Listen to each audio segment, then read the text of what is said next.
My father started in this industry, I believe it would have been about 1954, 1955 when he got back from Korea.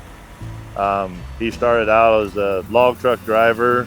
My brother got into it out of high school, started cutting timber, and when I got out of school, I started in this industry, and there's just no better place to be.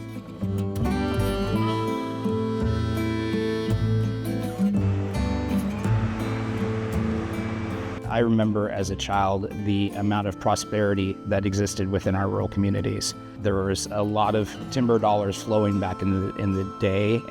The federal government owns most of Oregon's forests. So many of our communities throughout the state, from a social economic standpoint, are really dependent on what happens with federal lands. Counties that once depended on the revenue from federal lands to balance their budgets are on the verge of bankruptcy. There's been a significant impact on unemployment in the timber industry over the last 30 years, but even over the last couple of years. With the advent of the Northwest Forest Plan, we almost immediately lost 20,000 forest jobs and timber jobs just due to the reduction in federal supply. A lot of loggers, a lot of mill workers, and a lot of people in the industry lost their jobs. We essentially have to go much further away for what is essentially trees that are in our own backyard, and we are in an area that really needs to have additional forest management to minimize the forest fire risk. People across the state of Oregon forced to flee. Nearly 187,000 acres. 0% contained. 4 people have died. Level 3 evacuations in several communities. 1 person remains missing. Basically, it's just a foundation and a pile of dust. I was completely burnt out by the fire, lived in the fire zone. We were actually across the canyon working on some private ground. When the fire hit, we didn't even know if we had equipment for 2 weeks before we could get up here. 3.5, almost 4 years before we seen a green tree again. Our neglect of these forests for the last 30 years has resulted in something that's very predictable. It was gonna happen. There's nothing that goes on for any type of preventative maintenance. If we don't manage our own natural resources, Mother Nature will do it for us, and she will do it very violently. Our forests are dying because we're not managing them. We are in a national wildfire crisis where millions of acres of national forest lands are overstocked, insect and disease infestations that's contributing to high tree mortality that is fueling today's wildfires. To us, it poses a simple question. Where should our wood come from? Should we get our wood here where we do it best, where we do it sustainably?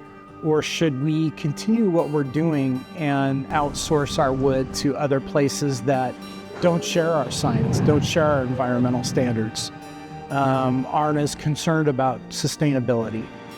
The U.S. is getting pummeled with wood products from everywhere. Canada, South America, China, Russia, Europe, they're all using U.S. as a target for all their wood products, while the reduction in timber supply has made our raw materials prices skyrocket. We don't need trees from Canada. Our forests are massive forests. We're just not allowed to use them because of the environmental lunatics.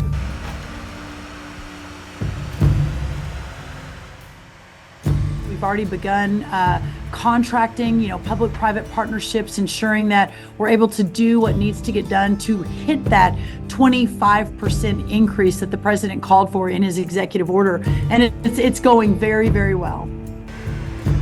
It's really just about lining the pockets of timber industry, executives and so forth. I think the perfect example from this executive order and the secretarial orders map that they put out is there is a massive island in the Tongass National Forest that is targeted under this executive order. The Tongass National Forest gets over 100 inches of rain every year in Southeast Alaska. It is a rainforest.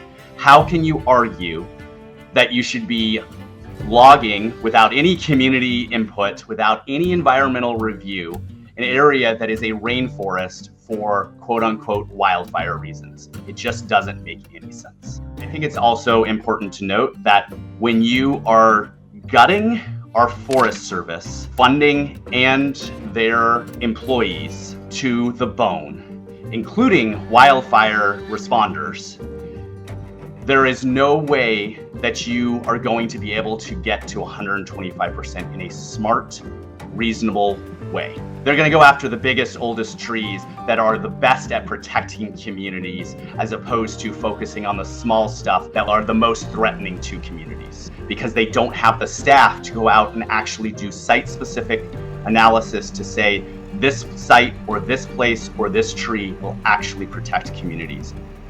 We're not out there hunting out the biggest trees. You know, most of what we look for as a company are actually the thinning sales that, you know, are the suppressed understory of larger trees.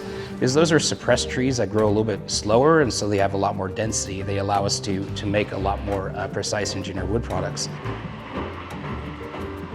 If you look right across the way over there, you can see lots of old growth, and probably 25+% is all dead. It just died of natural causes.